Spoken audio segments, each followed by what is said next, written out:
Il y a 12 ans, une jeune chercheuse allemande, brillante et passionnée, décide de tout quitter pour partir en Tanzanie. Son objectif initial était de travailler dans la conservation de la faune, mais le destin en a décidé autrement. Là-bas, au cœur de la savane africaine, elle tombe amoureuse d'un guerrier Maasai. Fascinée par sa culture et séduite par son charisme, elle fait un choix radical. Abandonner le confort et la sécurité de sa vie européenne pour partager son quotidien dans une modeste hutte en pleine nature sauvage. Par amour, elle renonce aux privilèges de son ancienne existence et embrasse un mode de vie totalement différent. 12 ans plus tard, que sont-ils devenus? À quoi ressemble leur fils aujourd'hui? Découvrez leur incroyable histoire en regardant notre vidéo. N'oubliez pas d'aimer, de vous abonner et d'activer la cloche pour ne manquer aucune de nos publications. Stéphanie Fuchs est née en juin 1986 à Francfort, en Allemagne. Élevée par une mère célibataire d'origine française, elle grandit entre deux cultures et développe très tôt une soif d'aventure. À 19 ans, suivant les pas de sa mère, elle quitte à son tour la maison pour explorer le monde. Elle voyage d'abord en Australie, puis s'installe au Royaume-Uni, où elle poursuit des études en biologie et conservation à l'université de Bath Spa. Son parcours académique l'amène à passer 2 mois au Zimbabwe pour ses recherches de thèse. C'est là qu'elle tombe sous le charme de l'Afrique, une terre qui la fascine et qu'elle se promet de retrouver un jour. Passionnée de voyage et avide de nouvelles expériences culturelles, Stéphanie aurait pu mener une vie stable et ordinaire en Allemagne. Elle s'était d'ailleurs mariée et semblait heureuse. Mais l'appel de l'aventure était trop fort. Après l'obtention de son diplôme, elle décide de repartir et rejoint une organisation londonienne de conservation en tant que volontaire. Sa mission l'emmène sur l'île de Mafia, au sud de Zanzibar, un lieu à couper le souffle où elle vit au sein d'un petit village. C'est là qu'elle aperçoit pour la première fois un groupe de guerriers Maasai, majestueux et fiers, menant leur bétail à travers les vastes plaines africaines. Parmi eux, un homme attire immédiatement son regard. Grand, vêtu de rouge, orné de magnifiques bijoux artisanaux, il a un charisme magnétique et des yeux d'une profondeur envoûtante. « Je n'ai vu que lui », confie-t-elle. Dès ce jour, elle ne cesse de penser à lui. Contre toute attente, elle tombe follement amoureuse. Malgré leurs mondes opposés, elle ne doute pas un instant. C'est lui qu'elle veut. Au fil du temps, Stéphanie apprend le swahili, la langue locale, ce qui lui permet d'échanger avec cet homme qui fait battre son cœur. Un jour, elle lui avoue ses sentiments. Séduit par cette femme si différente et fascinante, il ne peut lui résister. Une nuit suffit pour que leur destin s'entrelace. Lui, cependant, ne pouvait imaginer que cette Européenne deviendrait sa femme.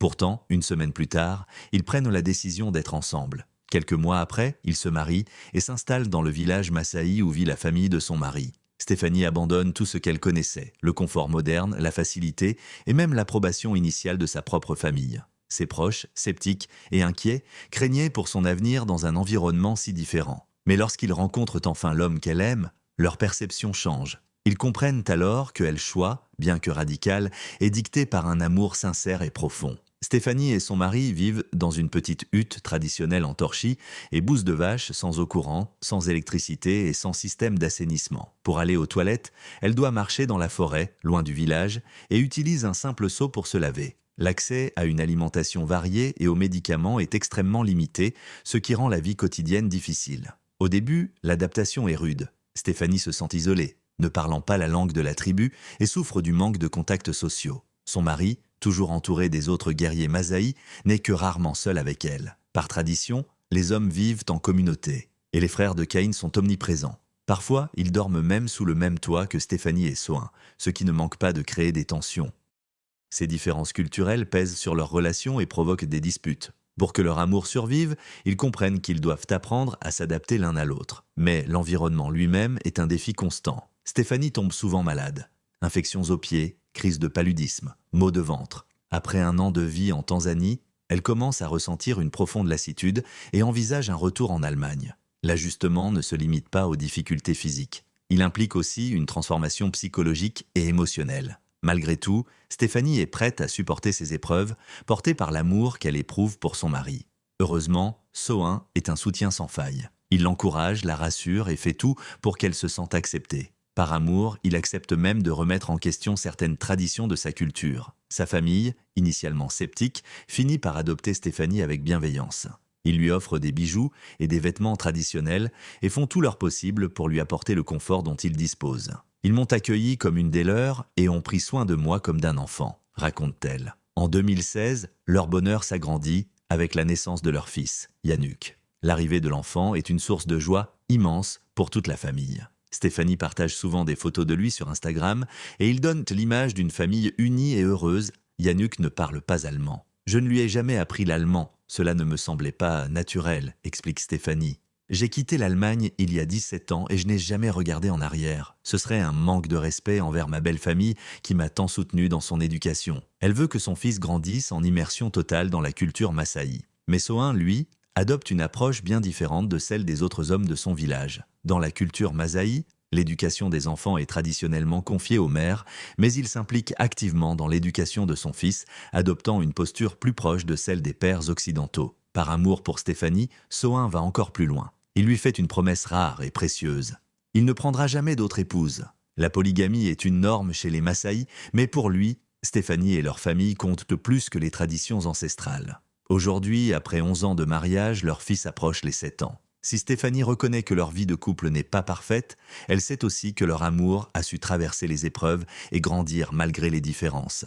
Leur histoire est celle d'un amour qui défie les conventions et trouve sa propre voie entre modernité et tradition. Si la vie de Stéphanie en Tanzanie n'a rien d'un conte de fées, elle n'en demeure pas moins une aventure extraordinaire, rythmée par des découvertes, des défis et un amour profond pour la culture massaï. Je suis plus heureuse que jamais et je suis tombée amoureuse de cette magnifique tribu, confie-t-elle, les yeux pétillants de passion. Ce bonheur ne repose pas sur des richesses matérielles, mais sur l'épanouissement qu'elle trouve au sein de cette communauté vibrante où la simplicité et la solidarité sont au cœur de chaque instant. En 2012, animée par un désir profond d'avoir un impact positif, Stéphanie décide de s'investir activement pour améliorer la condition des femmes massaï, souvent reléguées aux tâches domestiques et à l'éducation des enfants. Elle lance alors un projet ambitieux, la fabrication de serviettes hygiéniques réutilisables à partir de matériaux recyclés. Dans cette région, l'accès aux protections hygiéniques reste un défi majeur, obligeant de nombreuses jeunes filles à manquer l'école plusieurs jours par mois. Face à cette réalité, Stéphanie ne peut rester indifférente. Grâce à une campagne de financement participatif, elle parvient à récolter suffisamment de fonds pour acheter des machines à coudre et organiser des formations pour les femmes masaï.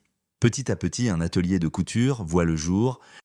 Ce projet ne se limite pas à une simple solution sanitaire, il représente une véritable révolution sociale. En acquérant ces nouvelles compétences, les femmes gagnent non seulement en autonomie financière, mais aussi en confiance en elles. Elles se réunissent, échangent, se soutiennent et prennent conscience de leurs valeurs au sein de leur communauté. Ce qui était au départ une initiative modeste devient un moteur de transformation sociale, inspirant d'autres femmes à croire en leur potentiel et à sortir du carcan des traditions qui les cantonnaient à des rôles prédéfinis. Consciente de la richesse et de la beauté de la culture masaï, Stéphanie ressent le besoin de la faire découvrir au reste du monde. Elle crée alors un site web dédié au tourisme culturel, une véritable fenêtre ouverte sur un mode de vie fascinant. À travers cette plateforme, elle sensibilise les voyageurs aux traditions masaï et leur offre l'opportunité de vivre une expérience immersive unique. Son concept repose sur un principe simple. Au lieu de se contenter d'observer de loin, les visiteurs sont invités à partager le quotidien des habitants du village. Hébergement traditionnel, participation aux activités quotidiennes comme la traite du bétail ou la cueillette de plantes médicinales, apprentissage des danses et des chants rituels. Tout est pensé pour offrir une immersion authentique. Rapidement, son initiative séduit les amateurs de voyage hors des sentiers battus, désireux de découvrir une culture ancestrale en étant acteurs plutôt que simples spectateurs. Grâce à elle, des ponts se tissent entre les peuples, permettant une meilleure compréhension et un respect mutuel entre des mondes que tout semblait opposés. Forte de ses expériences et des enseignements qu'elle a tirés de cette vie hors du commun, Stéphanie décide de coucher son histoire sur papier. Son livre, Eipa, là où je vis, avec les Masaï, est bien plus qu'un simple récit de voyage. C'est un témoignage vibrant d'amour, d'adaptation et de résilience. Elle y raconte son parcours avec sincérité. Les moments de doute, les incompréhensions culturelles, mais aussi les instants de joie et de connexion profonde avec sa nouvelle famille. Son style captivant et sa vision authentique séduisent un large public et l'ouvrage devient rapidement un best-seller dans plusieurs pays. Nombreux sont ceux qui, à travers ces mots, réalisent que le bonheur ne réside pas forcément dans la facilité et le confort, mais bien dans l'expérience vécue, l'amour partagé et l'enrichissement personnel.